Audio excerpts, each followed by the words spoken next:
Vamos lá, meus irmãos, continuando aqui, nossa quarta aula de eclesiologia, teologia sistemática 5, é o segundo bloco, e as nossas aulas estão sendo gravadas. No livro texto aqui do Gruden, ele menciona sobre que a igreja ela tem a sua natureza, suas características e seu propósito. Trabalhamos há pouco que o principal propósito tem relação direta com o Criador, então nós o adoramos. A segunda característica é o ministério em relação aos cristãos, ou seja, a família de Deus, a igreja, e nós edificamos. E o terceiro propósito, que é o ministério em relação ao mundo, é evangelizar o mundo e estar sendo sensível ao mundo. E uma coisa que eu ia até finalizar aqui sobre essa questão. Na aula de missões, como se trata de evangelismo, eu dedico um dia da aula de missões para falar também um pouco sobre trabalhos sociais. Porque nós não podemos ignorar esse lado tão importante da igreja, que é, de fato, levar não só o evangelho, mas levar também, muitas vezes, como faz o Exército da Salvação. O Exército da Salvação, ele tem um lema que perdura sobre eles já as gerações. São 3 S's. É salvação, sopa e sabão. Dando uma ideia é o seguinte, nós levamos a salvação, mas nós socorremos também alimentando quem realmente precisa e ajudando a pessoa a ter higiene e ter roupa naquilo que ela precisa para ter uma vida digna. Agora, só para eu dar uma finalizada, então eu vou trabalhar melhor esse assunto da assistência social lá em missões, se realmente for eu que for lecionar para vocês, tá bom? Se não, o outro professor vai seguir o critério dele. Mas só finalizando uma última coisa aqui. O propósito da igreja é essa evangelização. E dentro da evangelização, não tem como evangelizar sem ser generoso. Só que tomem cuidado, irmãos, também, para a gente não ir para alguns exageros, tá bom? Por que eu digo isso? Porque o que acontece? Muitas vezes, a gente quer fazer da igreja um lado social, ou um lado educacional, ou um lado, vamos dizer assim, mais voltado a ONGs. Esses são braços que podem existir de uma igreja, mas a igreja, ela nasce para ser a casa de Deus, o lugar onde nós glorificamos ao Senhor e aonde nós edificamos o povo de Deus e aonde nós alcançamos o perdido. Tudo que sai daí são, eu diria, braços que podem ser úteis. E percebam que não há nada que seja de fato errado ou certo, no sentido assim, Deus levantará as suas igrejas e o que uma igreja faz, não necessariamente outra faz. Cuidado com essa visão, eu diria, um pouco míope, tá bom? Por quê? Nem toda igreja terá um centro de recuperação para dependentes químicos, porque muitas vezes essa igreja não foi separada para isso.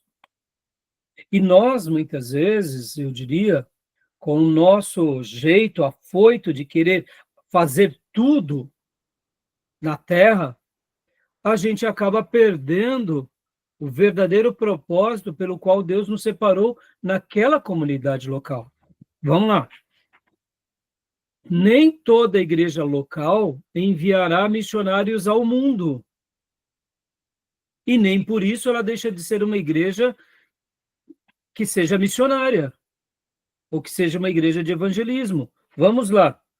A Igreja Batista Brasileira, no nosso país, é a igreja e a convenção que mais envia missionários para o mundo. E depois, pastor, depois vem outras igrejas históricas. E depois? Aí depois vem outras igrejas e, por último, vem os irmãos pentecostais. Eu não sei se você sabe, mas, por exemplo, a Assembleia de Deus, ela tem muitos missionários, mas não se compara aos tradicionais. Deus separou a Convenção Batista Brasileira, principalmente os tradicionais. E aqui, ó, irmãos, ó, prestam, quem está fazendo missões no mundo há gerações são os tradicionais, sabia? Não são os pentecostais. Por quê? Porque Deus separou eles para isso. Agora, no evangelismo nacional, a Assembleia de Deus é gigante, é brilhante. Mas no evangelismo transcultural, que são missões, quem são ótimos? Os tradicionais, no nosso solo brasileiro. Está entendendo? São ministérios. Agora, vamos lá. Tem igrejas que Deus separa elas para elas terem faculdades, outras orfanatos, outras hospitais. Então, o que Deus fará com uma igreja, nós não sabemos. Mas percebam, a gente tem que ter muita maturidade, porque nós não conseguiremos fazer tudo, mas ao saber o que Deus tem para nós, nós podemos fazer com zelo. Podem ver, irmãos, quantas são as igrejas que têm um seminário também dentro delas? São poucas. Por quê? Porque Deus vai separando cada igreja para um propósito. Isso significa que uma igreja que tem um hospital que ela não evangeliza? Isso significa que uma igreja que tem, por exemplo, escola, ela não evangeliza? Isso significa que uma igreja que não tem um centro de recuperação para dependentes que não evangeliza? Não. Todas estão evangelizando da sua forma, com os propósitos pelas quais Deus as separou. Tá bom, meus irmãos? Isso tem a ver com a sua vocação. A Igreja Batista tem uma vocação missionária, o Júnior está dizendo aqui. E é isso mesmo. E detalhe, irmãos, é a Igreja Batista tradicional, viu? Tá? Que não profetiza, que não tem reteté, e o irmãozinho não voa com aviãozinho, mas eles estão aí, ó, enviando missionário para o mundo todo. Coisa linda ou não? Estão entendendo? Agora, vou dar uma opinião minha, tá?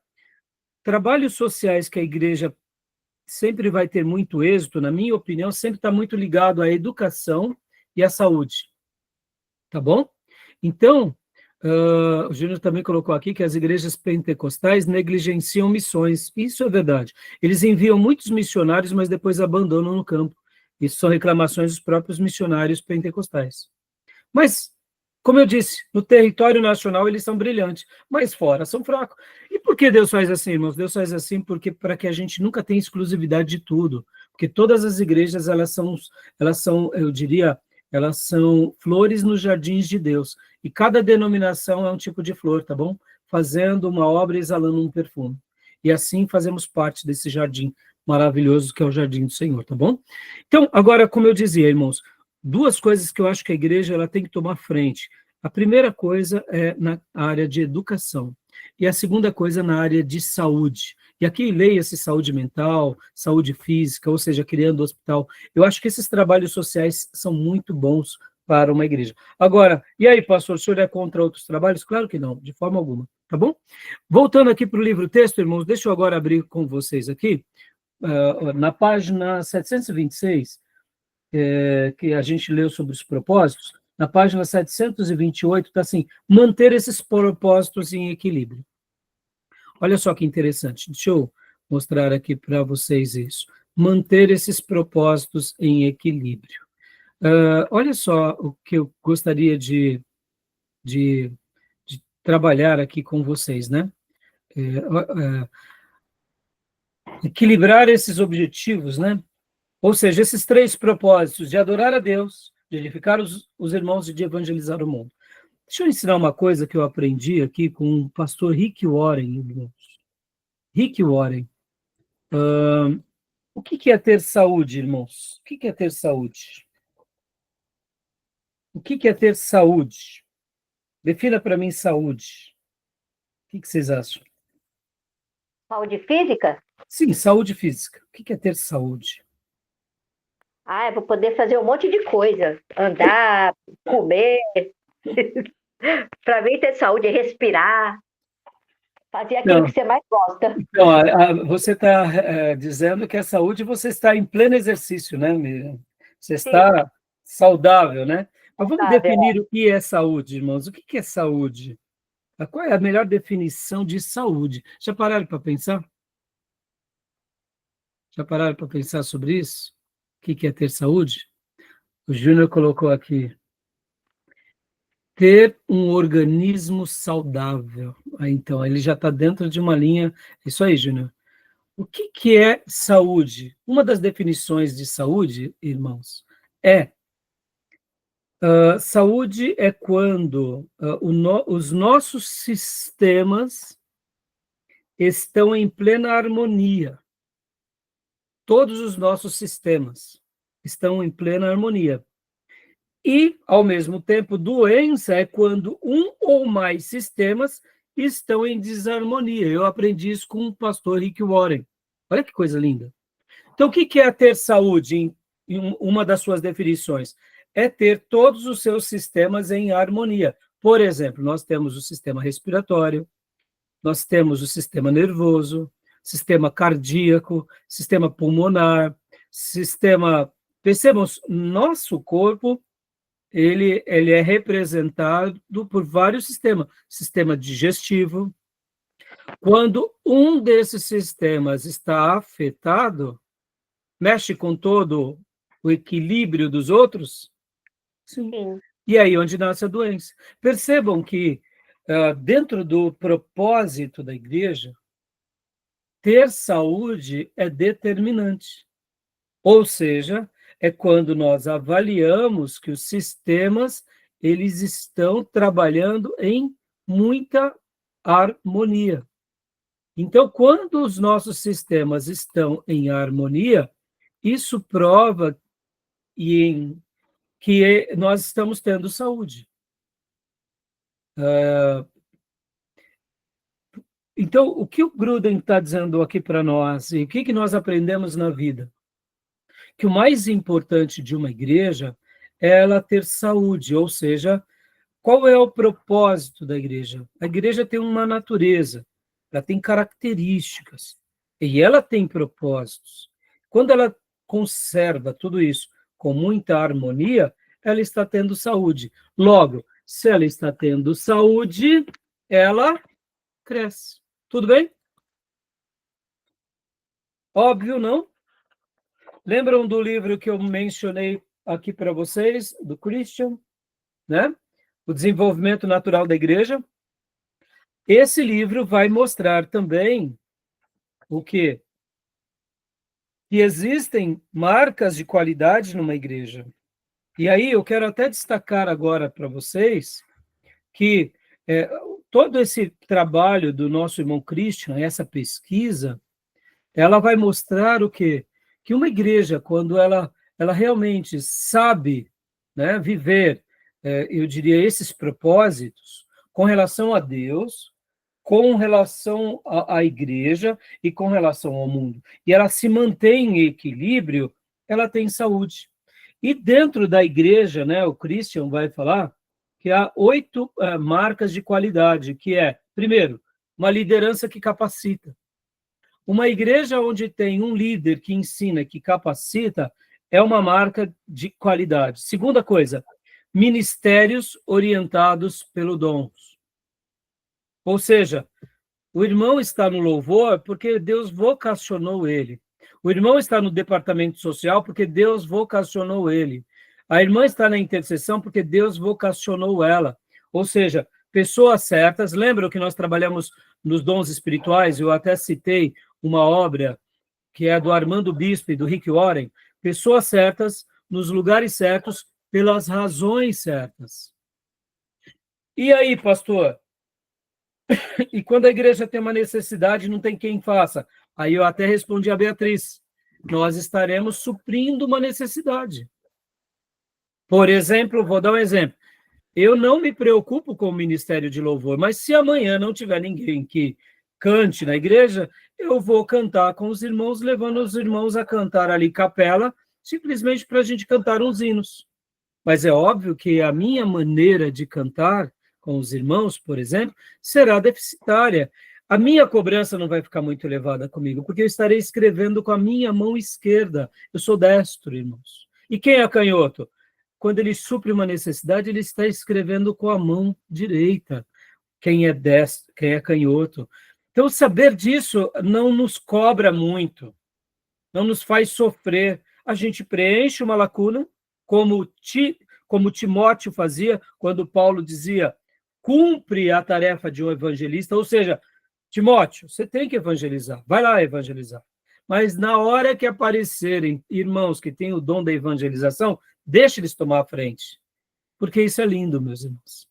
Porque quando nós temos ministérios orientados pelos dons, essa é uma outra marca de qualidade. Terceira marca de qualidade, espiritualidade contagiante. Ou seja, igrejas que têm saúde, elas também têm essa espiritualidade contagiante. Aqui, irmãos, leia um pregador apaixonado, um professor apaixonado, ministros de música piedoso, ou seja, fazem com amor, não por obrigação. Ministros da portaria, ou obreiros ou diáconos, que recebem calorosamente os irmãos, não alguém como cumprindo tabela, né? Como se fosse ali leões de chácara, simplesmente cumprindo um papel carrancudo, né? Sem ser amável com quem chega. São espiritualidade contagiante. Outra marca de qualidade. Quarto lugar, estruturas funcionais. As coisas funcionam. Onde não está funcionando, se organiza. Quinta marca de qualidade, culto inspirador. O culto é prazeroso. As pessoas têm prazer no culto. E aqui, mais uma vez, irmãos, o que é um culto de uma igreja? Não dá para a gente replicar, meus irmãos. Cada igreja tem um DNA, cada igreja tem uma característica, cada povo tem uma necessidade, tem uma identidade. Vocês vão ver comigo aqui na matéria de missões, que o povo lá da China, os cultos deles duram horas, meus irmãos. E quem vai lá pregar na China, nesses países, nesses vilarejos que estão tendo avivamento, vocês vão ver que eles ficam hora ouvindo o pregador, chega uma hora que o pregador não tem mais nem saliva. Tamanha é a sede deles. Por quê? Porque é uma outra realidade. Enquanto você vai para outros lugares, que o culto é de 1 hora, louvor, oração e palavra. O que está certo e o que está errado? Não coloquem numa cama de Procusto, lembram do mito de Procusto? Aquele vilão que morava na floresta da mitologia grega, que colocava, quando ele via alguém entrando lá na floresta, ele era um bandido, ele levava aquela pessoa para sua casa e ali ele colocava na cama. Se aquela pessoa era curta demais, ele esticava. Se a pessoa era grande demais, ele cerrava os pés e as mãos. O que o mito de Procusto nos ensina? Que nunca coloque uma régua de medir. As pessoas são diferentes aqui no Brasil, lá na África, na Europa. Então, o culto tem que ser inspirador. E o que é inspirador? É inspirador do jeito deles. Sexto, característica de qualidade, grupos familiares, ou seja, famílias que vivem essa comunidade, ora como grupos pequenos, como células, ora como pessoas que se amam simplesmente pela liberdade de se amar. São famílias que se amam. Na minha opinião, esse é o grande evangelismo, que começa em casa. Sétima marca de qualidade, evangelização orientada para as necessidades, ou seja, são evangelismos específicos, e que a igreja nota ali que ela pode ser útil e ela vai, trabalhando com pessoas divorciadas, com órfãos, com crianças, com pessoas que têm dependência química, ou seja, evangelismo orientados para as necessidades. E oitava marca, relacionamentos marcados pelo amor fraternal. Então, aqui ele dá essas 8 marcas de qualidade. É claro que esse é um ponto do livro. Aqui, relacionamentos marcados pelo amor fraternal, ou seja, pessoas que se amam muito, né? Então, percebam, eu utilizei aqui um pouco da figura de linguagem do pastor Rick Warren para mostrar que a saúde é o grande alvo nosso. Aonde há saúde, há harmonia. E se há harmonia, o crescimento vem. Quando o crescimento não está vindo, é porque alguma coisa está de errado. E aí onde há o exercício pastoral, do quê? De tentar solucionar os problemas. Porque, irmãos, quando o corpo não está em saúde, naturalmente, um dos sistemas está irregular.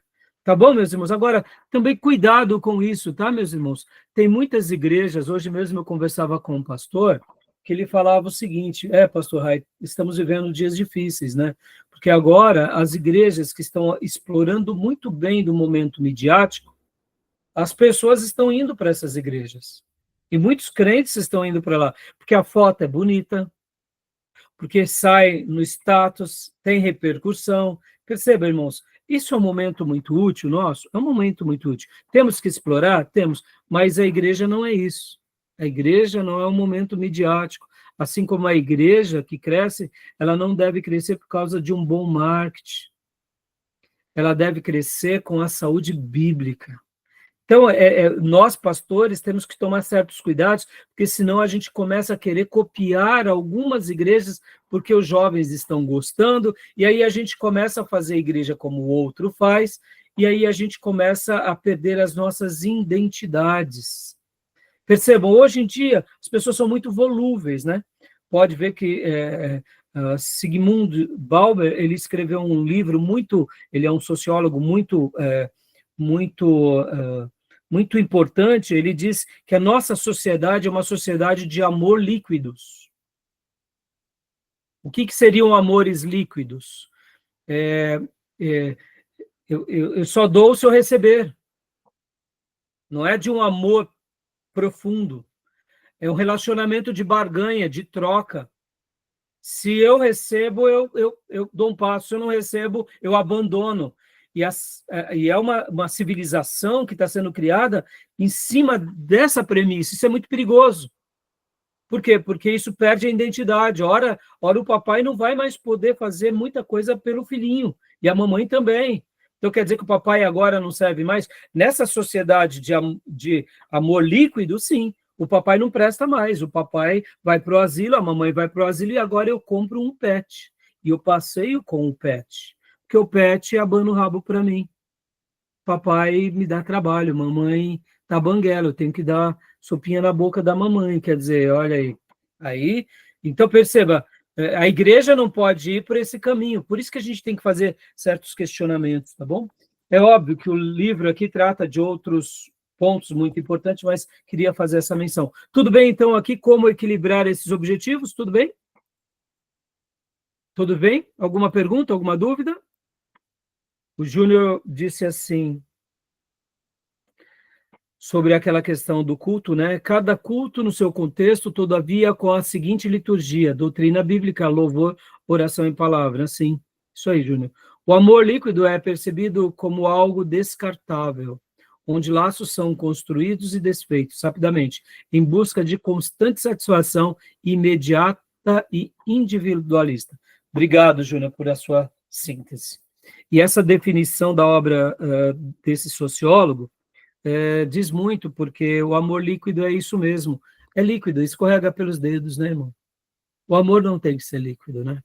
Podem ver, meus irmãos, países fortes, eles preservam as suas tradições, seus costumes. Por quê? Porque eles têm muito a perder. Sociedades volúveis não têm história, né? E aqui fica uma máxima para nós: a nossa igreja precisa ter história. Nós estamos inseridos numa história. Cuidado com grupos novos, porque de grupos novos e de movimentos sempre existirão. Tá bom? Tudo bem, meus irmãos? Beleza? Concluímos aqui? Então, antes de irmos para o próximo capítulo, que é a pureza e a unidade da igreja, vamos lá para o capítulo de número 51? Vamos para o capítulo de número 51? Abram aí os livros de vocês no capítulo 51, que a gente vai falar sobre a adoração, página 847. Agora a gente vai trabalhar um pouco melhor sobre essa questão, né? Sobre essa questão da adoração, tá bom? E aí a gente vai voltar depois e vamos dar continuação falando, né, sobre a pureza e a utilidade da igreja, tá bom? Tranquilo, meus irmãos? Alguma pergunta? Alguma dúvida? Querem perguntar? Podem perguntar. Sobre essa questão dos propósitos, né? A gente viu. Então vamos agora lá para a adoração, meus irmãos. A adoração.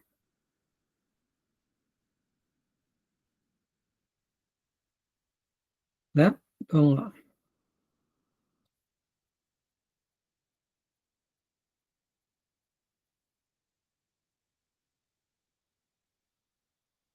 Deixa eu pôr aqui no slide da Vida Nova, né, da Edições Vida Nova, que vem aqui juntamente com o material do Gruden, para a gente ler algumas coisas. Vamos lê-lo rapidamente e logo na sequência a gente vai mergulhar no livro, tá?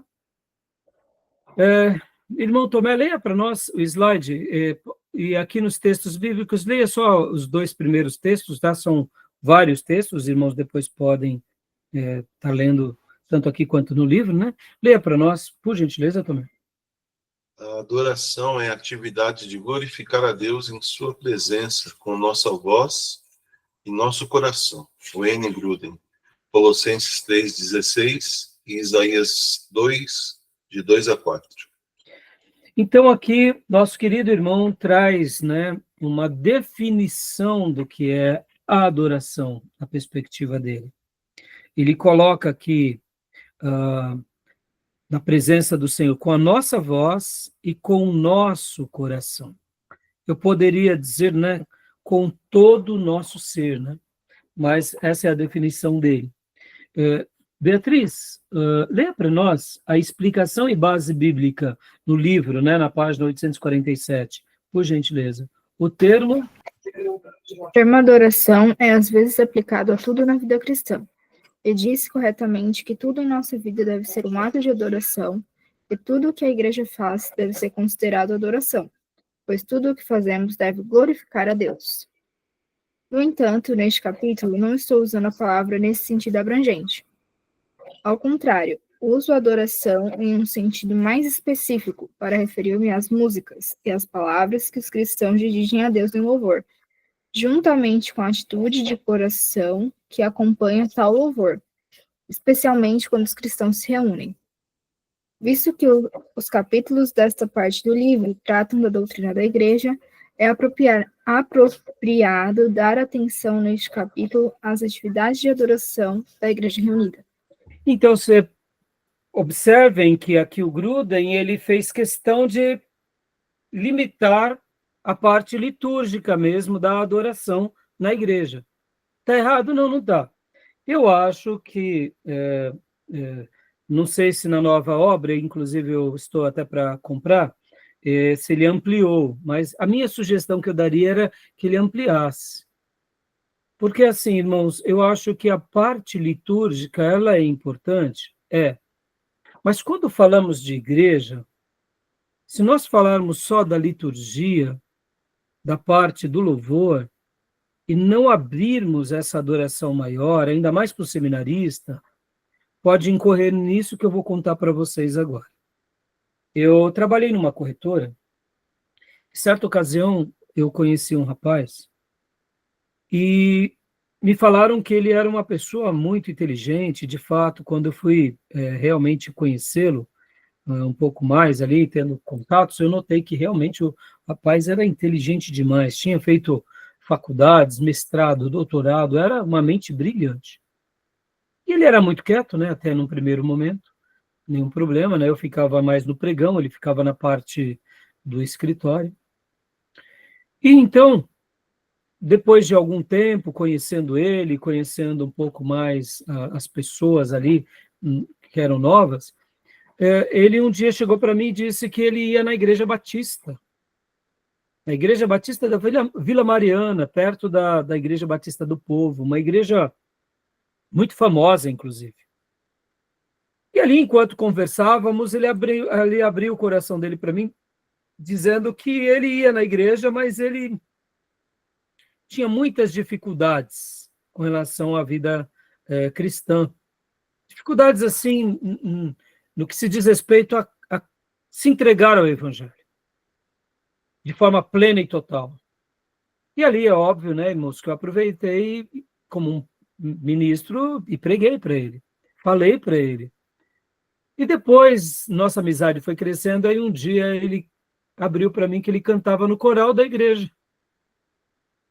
E ali eu fiquei muito surpreso, porque ele cantava no coral, mas ele não tinha entendido o que era ainda ser um verdadeiro adorador. Entendeu?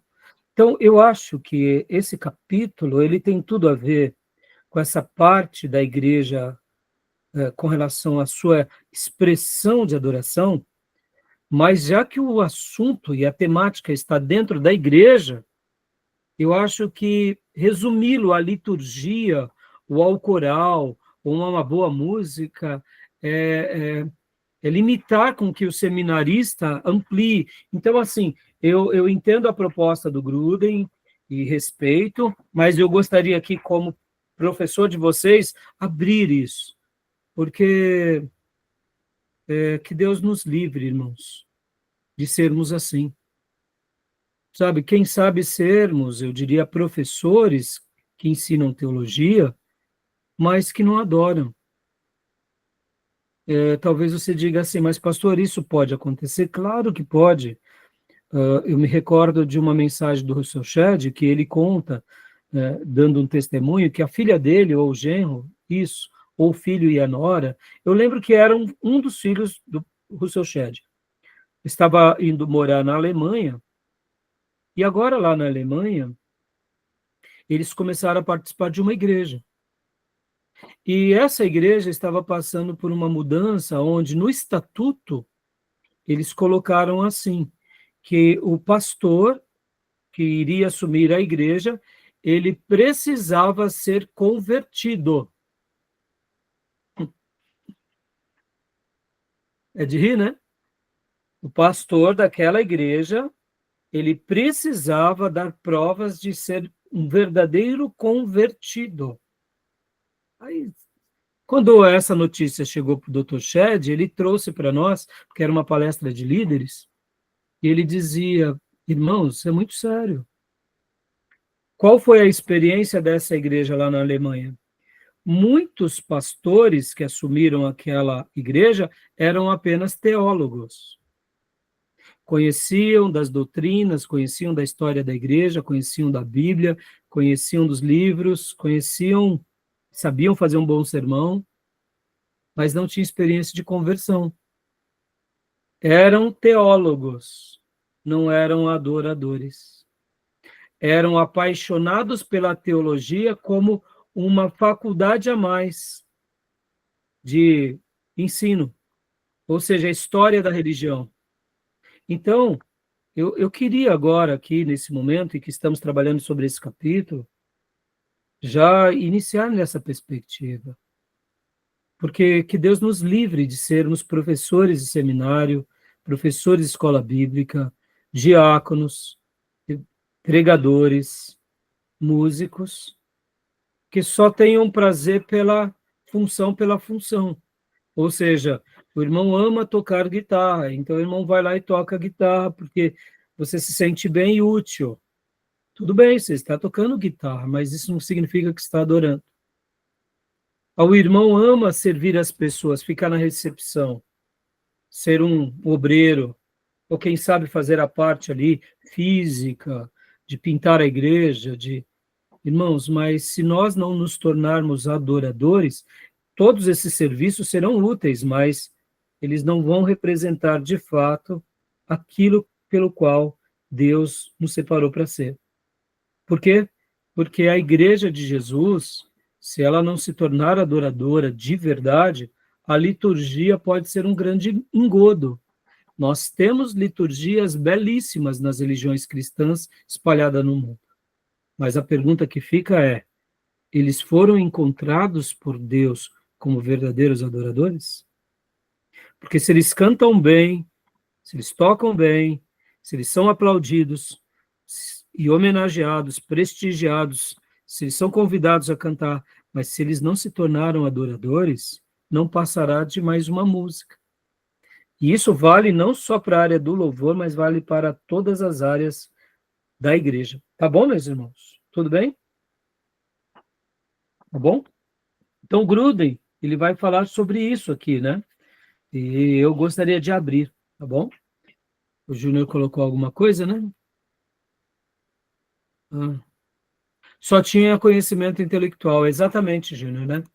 E eu digo para os irmãos, lamentavelmente, irmãos, existem pessoas que, inclusive, podem até serem pastores sem ser adoradores.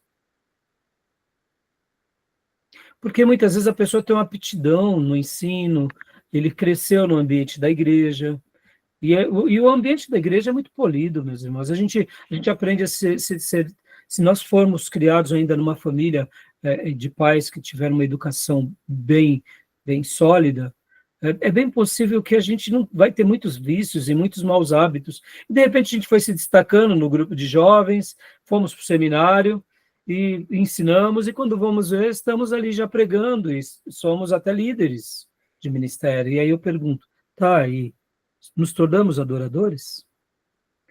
Eu me recordo de um testemunho de um pastor que ele saiu certa ocasião para fazer ele era um pastor muito conhecido, e aí antes, logo no início da sua caminhada, ele participava de grupos de jovens que iam cantando nas igrejas, sabe? O coral era convidado em tal lugar, aí ele ia. Ele cresceu dentro da igreja, a vida dele todinha foi dentro da igreja. E um dia ele estava numa dessas apresentações, e ele disse que, porque o que ele estava falando, né, esse pastor, ele estava dizendo assim, irmãos, eu não sei quando foi a minha conversão de fato, porque eu nasci dentro da igreja, né? A minha avó me encaminhou para a graça. E eu cresci na igreja, e quando eu fui ver, eu sempre fui muito envolvido e muito participativo. Mas um dia, quando eu era jovem, estava cantando, e numa dessas canções, ele disse que estava cantando o hino da harpa, em que falava sobre a morte de Jesus e o que Jesus tinha feito por ele, por nós, né, através daquela música. E ele disse que enquanto ele cantava ali para o público, pela primeira vez na vida dele, ele compreendeu na essência a obra de Jesus. Enquanto ele cantava, aquela letra entrou tão poderosamente dentro dele, porque nada mais era do que o texto das Escrituras, e ele diz que enquanto cantava, ele teve consciência pela primeira vez de que realmente Jesus tinha morrido por ele, e que ele era um pecador e que ele precisava do amor de Deus. E ele disse que no meio da canção ele não se conteve, ele começou a entrar num choro copioso. E ali os outros irmãos que conheciam ele já, que cantavam junto há muito tempo do coral, notaram o que está acontecendo com fulano, o que está acontecendo com fulano. Aí quando acabou ali a parte dele, chegaram nele e falaram para ele, o que aconteceu com você? Ele falou, olha, eu não sei, eu só sei de uma coisa. Eu compreendi hoje pela primeira vez que Jesus morreu por mim e tudo. Então ele diz, né, que possivelmente foi esse o dia que ele se converteu. Coisa linda, né? Pela primeira vez, ele já trabalhava. Então, eu estou fazendo essas histórias aqui, meus irmãos, porque tem tudo a ver com a adoração. E só para encerrar esse ponto, para a gente seguir. O Dr. Martin Lloyd Jones, quando ele era chamado para pregar nos seminários, ele muitas vezes pregava uma mensagem de salvação. O grande reverendo Martin Lloyd Jones, o grande pregador do século passado. E muitos diretores de seminário, professores e pastores, e falava, Dr. Martin, o senhor está pregando para seminaristas. E ele repetia, eu sei que são seminaristas, mas muitos seminaristas precisam se render a Cristo, porque ainda não se converteram. Então fica aqui essas palavras, meus irmãos, porque a adoração verdadeira, ela só nasce de um verdadeiro convertido. Tá bom? Júnior colocou aqui, liturgia impecável, líderes não salvo, cultuação vazia, mecânica, enfim, motivação errada. É isso aí, Júnior. Isso aí. Tá bom? Então, continuemos lendo aqui os nossos slides, meus irmãos. Vamos lá? Tomé, por gentileza, né? Próximo slide. Opa, desculpa. Só um segundo, Tomé, travou aqui.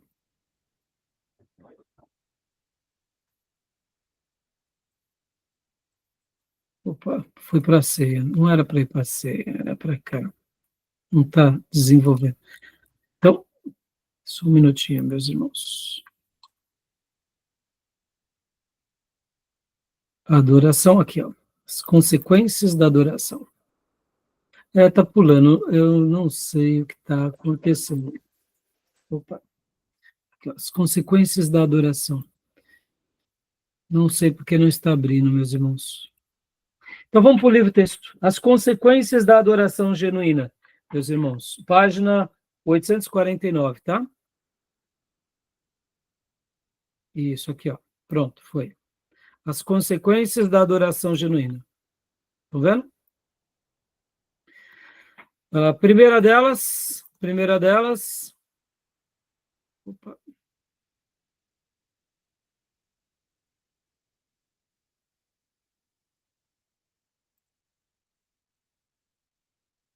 Primeira delas, nós alegramos-nos em Deus, né?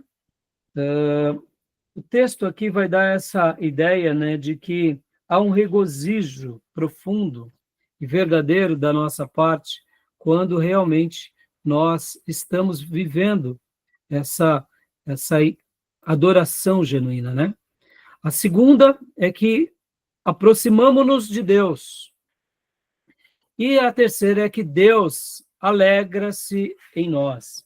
Ele vai trabalhar essas três premissas nesse primeiro momento, né? E então, deixa eu até fazer uma citação que hoje, enquanto eu conversava com o meu filho,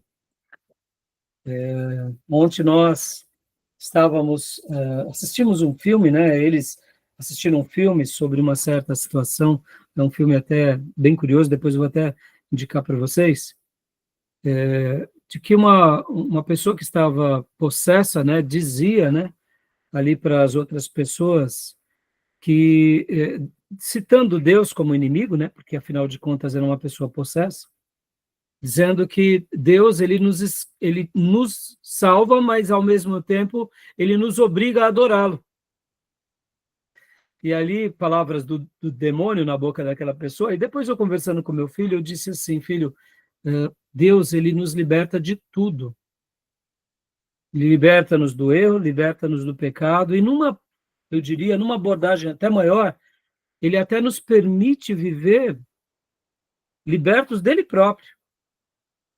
Aí meu filho olhou assim, mas como assim, pai? Eu falei, filho, a obra de libertação de Deus em nós é sobre tudo. E, num primeiro momento, mesmo que alguns inimigos da cruz digam que nós somos obrigados a adorar a Deus, podem ver que a nossa adoração é por escolha. Nós escolhemos amá-lo.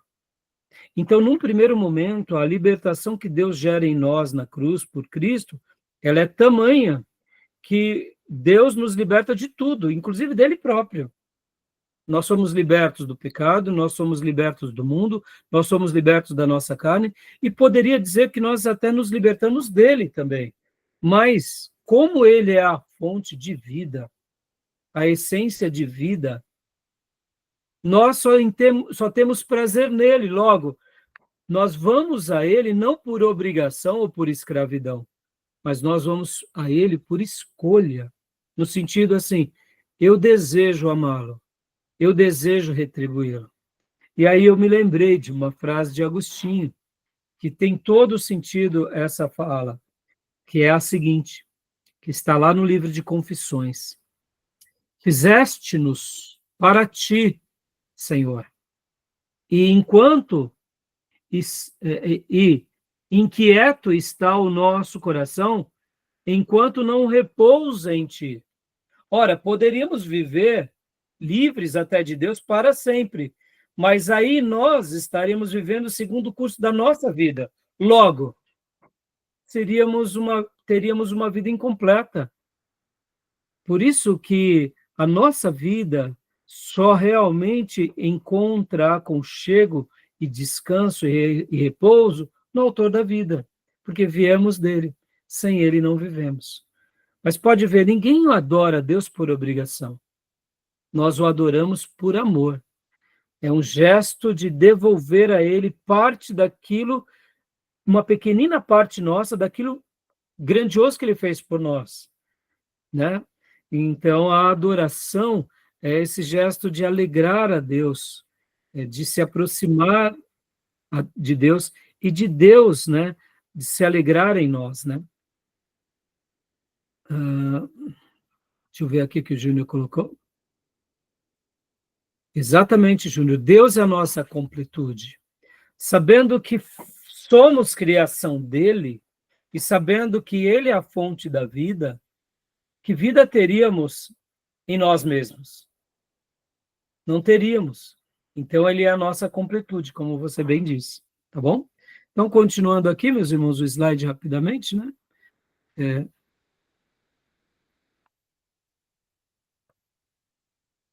Aqui. As consequências da adoração genuína. Na adoração genuína, leia para nós, Tomé, só as partes dos textos. As consequências da adoração genuína. Deus ministra a nós. Os descrentes sabem que estão na presença de Deus e os inimigos do Senhor fogem. Querendo ou não, são verdades profundas que a gente experimenta na vida, né, cristã. Podem ver que isso acontece o tempo todo. Lembra que eu disse que o dom de Deus nos encontra na aula anterior? Podem ver, meus irmãos, como é maravilhoso, né? No momento em que a gente está adorando a Deus e de fato, aqui uma coisa até que eu queria até parafrasear, né? Lembra que no primeiro bloco nós falamos sobre a murmuração, a contenda. Todo mundo que murmura e que contenda, que pratica a contenda, pode ver que toda contenda ela está baseada no que? Numa profunda ingratidão. E logo a gente murmura e retalha. O oposto também é verdadeiro. A verdadeira adoração, a base dela é o que, meus irmãos? É a gratidão, é o contentamento. Por isso que um verdadeiro grato louva. E podem ver que nós vemos isso na vida de todos os filhos de Deus que se tornaram adoradores profundos.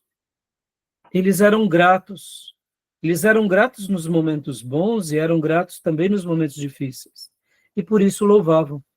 E por isso não murmuravam. Guarde isso, meu irmão. Todo mundo que murmura é um ingrato. E, naturalmente, quem é ingrato só não vai agregar na vida do outro, né? Mas todo mundo que é grato, louva, tá bom? O Júnior colocou aqui também uma outra frase, né? Já que ele não está podendo falar, né? Ele escreveu. Onde está aqui? A ideia de que Deus é a nossa completude sugere que a conexão e a fé em Deus preenche o ser humano, oferecendo validação, propósito e a realização dos dons e talentos concedidos por ele, resultando num estado de integridade e plenitude que transcendem as deficiências e frustrações do mundo. Parabéns, Júnior, é isso aí, né? E, naturalmente, esse coração grato que louva acaba sendo o quê? Deus ministra a nós. E podem ver, meus irmãos, como é lindo ver alguém realmente adorar ungido, né? Irmãos, guardem isso, né? Procurem isso para serem referências dos ministros de música. Não basta ter uma boa voz. Precisa ser uma pessoa que adora. Porque quando a pessoa realmente adora com todo o seu coração, aqui falando mais do aspecto da liturgia, aquela canção, aquele dedilhar nos instrumentos, seja o que ele fizer, ou tocar, ou soprar, aquilo ministrará a nós com muita graça, né? Podem ver, meus irmãos, o quanto hoje as poesias de Davi e dos Salmos continuam falando aos nossos corações. Não é à toa que um dos livros mais lidos da Bíblia são os Salmos. Nós não temos as melodias. Quais eram as melodias que Davi cantava? Mas nós temos ali uma poesia, uma adoração, né? E essa segunda afirmação é muito linda também, porque, de fato, os descrentes sabem que estão na presença de Deus. O ato da adoração na comunidade, aqui falando mais de forma litúrgica, traz essa identificação de uma demonstração pública de uma fé genuína. Por isso que adorar a Deus deve ser uma condição totalmente entregue. Me permita aqui uma coisa, irmãos. Eu sei que o seminarista, ele gosta de ser muito crítico, o pastor também.